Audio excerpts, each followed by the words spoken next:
Layunin ng biyahe ng kapayapaan o peace tour ni na Emperor Akihito at Empress Michiko ng Japan na palakasin ang diplomatikong ugnayan ng Japan at ng Pilipinas na minsay naging magkaaway noong ikalawang digmaang pandaigdig. Ngunit ang tampo ngayon ng mga biktima ng digmaan, partikular na yung mga tinaguriang comfort women, walang konkretong hakbang ang Japan para bigyan sila ng kompensasyon. Ang Japan kasi nangako ng mahigit 8 milyong dolyar sa mga comfort women ng South Korea noong Disyembre.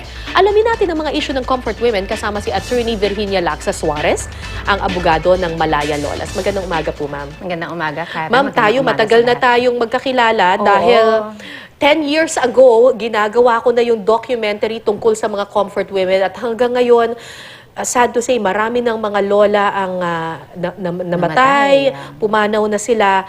Pero hindi pa rin ata umuusad yung ipinaglalaban noon tama pa. ka, Kara. Actually, very thankful ang mga lola, no, sa support mo, no, especially dahil lagi kang nandun sa kanila. Pero from 100, ang mga lola, no, Malaya Lolas, 41 na lang sila ngayon. 41 na lang. At 72 years na. Kanina nabanggit, 60 years ang relasyon ng Japan at ng Pilipinas. Pero itong krimen na ito nangyari 72 years ago. And for the last 72 years, no, walang nangyari. Wala pang hustisya. No, Japan never, no, made any atonement dun sa kanilang krimen, no, sa war crimes na ginawa nila. Nangyari ito many years ago, and I remember when I was doing that documentary 10 years ago, marami sa mga kabataan noon ang hindi na alam yung tungkol sa mga comfort women. In a nutshell, sino ba itong mga comfort women na ito? Ito yung mga comfort women. Ito yung mga babae, no, na dinala sa mga estasyon, dinala sa iba't ibang estasyon, sa mga garrison, at paulit-ulit na pinagsamantalahan. Ng mga sundalong Hapon. Ito yung isang sistema, no? Isang ginawa ng Japan na very systematic, regulated, maintained by the Japanese Imperial Army. Ibig sabihin, this is part of the whole schema ng Japan at that time. Kaya, and therefore, the government is very much responsible sa war crimes na sinasabi natin dahil that is a crime against humanity. Marami ng deklarasyon, no? Marami na ding reports ang ginawa dyan, no? Naming that as a crime against humanity. At itong yung nangyari ito na comfort women, hindi lang ito nangyari sa Pilipinas. It happened in all the other countries na sinakop ng Japan. Yes, tama ka, Kara. Sa Korea, Denmark, sa Japan mismo, meron ding mga comfort women. Sa Taiwan, no? Sa Pilipinas, madami. Kaya nga, napakarami na rin mga bansa ang nagbigay ng resolusyon. Ang kanilang mga mambabatas ay nagbigay ng resolusyon urging the Japanese government to finally, no, acknowledge, no, make a genuine public apology and legally compensate yung lahat ng victims ng comfort women. And when you say systematic na panggagahasa doon sa mga babae, ibig sabihin may sanction, ibig sabihin ito ay may basbas mismo ng pamahalaan ng Japan noon. Hindi lang ito individual na desisyon ng mga Japanese soldiers na nandoon at sumakop doon sa isang lugar. Yes, the entire system, no, kaya nga tinawag na siyang system, talagang maintained and regulated. Kaya sanctioned, no, by the officials. Kaya talagang may responsibilidad ang bansang Hapon. At anong hinihingi ng mga comfort women from the Japanese government? Ang lahat ng comfort women, kasama na, no? Kasi hindi lang comfort women, no? Ang victims ng World War II. Kasi itong comfort women refers only dun sa, yun nga, yung ginahasa, paulit-ulit na ginamit, no? Ginahasa sa iba't ibang garrison. But there are those who are victims of the World War II, yung military sexual violence.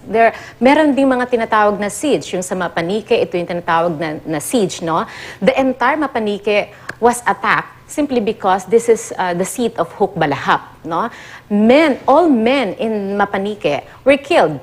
They were mutilated. There was one of those men whose penis was cut and stuffed dun sa mouth, and they were gunned down at close range. In front of their wives and children. In front of this Malaya Lolas now, no? Pero kaya minsan nakakalungkot din na nafo-focus doon sa comfort women. Of course, napaka 'di ba, yung the terror is really unspeakable, but the effects, no, nung buong World War II is really a terror that is so unspeakable. Kaya magandang tingnan siya ng buo at yung buong responsibilidad ng Japan, lalo na ngayon, Kara, na Japan is now gearing towards another war and militarization because of its partnership with the US. So anong hinihingi?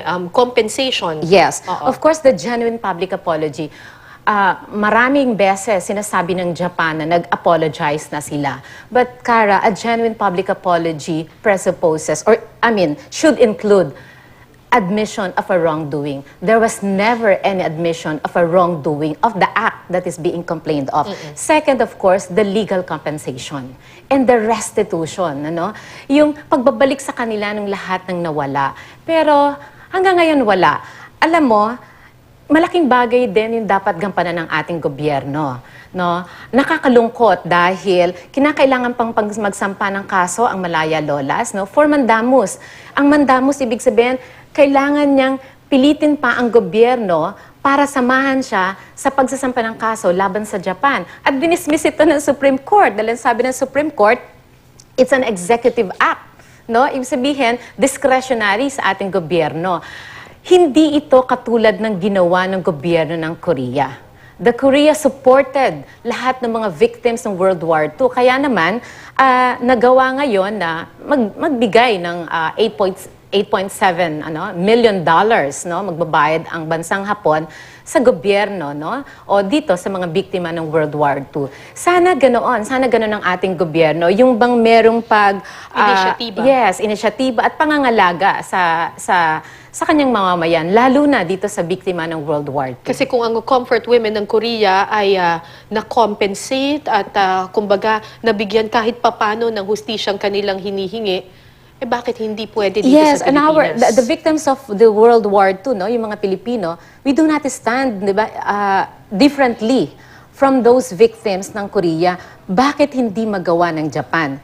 Because the government, no, yung actuasyon ng government makes a lot of difference. Our government did not make any effort to help our Malaya or our comfort women or all the victims of World War II. So itong pagbisita ni Emperor Akihito at Empress Michiko dito sa... How do you see this? Alam mo, that is just the couple or figurehead lang, no? Of course, we are banking on the culture ng Japan. And what is that? Yung bang mataas na pagrespeto sa kanilang emperor at mataas na pagrespeto sa mga matatanda. Sana ganoon, sana makagawa talaga, no, ng paraan ang royal couple para talaga magkaroon ng tunay na kapayapaan. Total, they are here under the so-called peace tour. And there will never be peace, di ba, in the hearts and in the minds of all the victims of World War II kung walang genuine apology, genuine public apology, and the legal compensation. And that can only happen, kapag tinanggap na ng bansang Hapon at itinulak sana ng ating gobyerno. Kasi ako, ilang beses ako nagpupunta sa Japan, and when you look at the history books ng Japan, wala doon ang comfort women, wala itong systematic rape, wala itong mga victims nung gera na nangyari. Nakakalungkot, no? Kasi this is part of the history. At malaking bagay yung, di ba, ba't mo buburahin ang history? Kaya din talagang malaki rin ang protesta dito ng mamamayan mismo ng Japan dun sa ginagawang pagbubura sa history ng Japan nung kasalanan nila o nung ginawa nila. Kaya tapos ngayon nakakalungkot din, no, dahil papasok, no, dahil sa ilalim ni Prime Minister Abe, papasok sila o pinapayagan na nila, no, binago na nila yung tinatawag nilang peace constitution dahil sa kanila ngayon, yung pakikipag-partnership nila ngayon sa bansang Estados Unidos ay pagpayag nila sa panibagong pagpasok sa giyera at militarisasyon na nakakalungkot dahil buhay na saksi ng ating mga lolas, pero andyan na naman, no? Andyan na naman yung threat for another war or another militarization, and therefore there will be another victim of a war and militarization or military aggression. So may plano ba kayo na isulong itong yung apology for the comfort women dito sa Emperor at Empress na bumibisita ngayon dito sa bansa? Oo, the organization is really planning, no, looking forward to yung magkaroon ng gumawa ng isang sulat, no, address dito sa royal couple para dito. And at the same time sa ating gobyerno, na manindigan ito kung paanong ang gobyerno ng Korea ay nanindigan para sa kanilang mamamayan.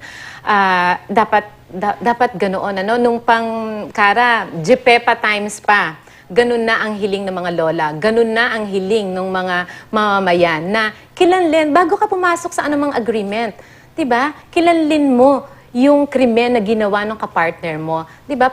Pagbayarin mo naman. Kasi posibleng ngang may implikasyon. Ito bang nakikita ninyo na posibleng may implikasyon sa issue ng West Philippine Sea? That's why Japan is trying to yung talagang strengthen yung ties niya with the Philippines. Nakikita ko dahil may claim naman din ang Japan dito katulad ng Pilipinas. Pero sa tingin namin ng aming organisasyon, ginagamit ito ng Estados Unidos para sa kanyang lalo pang pagpapalawak, no, ng kanyang militar sa buong Asia at pakikipag-partner niya dito sa Japan at patuloy na paggamit sa bansang Pilipinas ay yung para doon sa pagpapanatili niya, no, ng kanyang lakas dito sa Asia Pacific. Linawin lang natin na ang grupo ninyo ay hindi naman nais kalabanin ang Japan, and you're also all for peace, yung diplomatic relations ng Japan at ng Pilipinas, pero hindi mangyayari yung kapayapaan, tunay na kapayapaan kung walang katarungan. Yes, we are not against any of the Americans or the Japanese, but the policy of the government of Japan and the US to yung mga ganito mga giyera at militarisasyon. I mean, hindi yun tama dahil nakita na natin, no, ang epekto ng mga giyera at militarisasyon na yon. At yun nga, anumang pakikipagrelasyon, foreign relation, should be based on justice, should be based on respect. Di ba? Yung equal sovereignty. Pero yung ganon, yung wala kang pagkilala sa kasalanan mo, wala kang pagbabayad na gagawin, di ba? Hindi kahit kailan magkakaroon ng kapayapaan, no? Nang hindi nakatuntong sa mga ganong rason.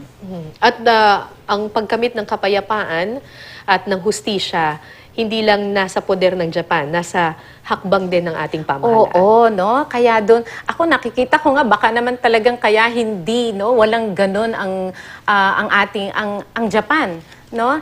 At hindi ito umaakto katulad ng pag-akto nito kapag ang kaharap ay Korea. Dahil, ewan ko na, pardon, parang walang kwenta naman yung ating gobyerno na nakaupo dahil hindi niya ito isinusulong. Yun nga yun, kailangan pa siyang idemanda ng lolas. Kaya lang, dinismiss. Dahil sabi ng Supreme Court, executive discretion yon ng ating gobyerno. At kahit pa, ang sabi ng Supreme Court, nakakalungkot, nakakaawa ang mga lolas, still, the ball lies on the executive. Sana may ginawa si Aquino noon pa.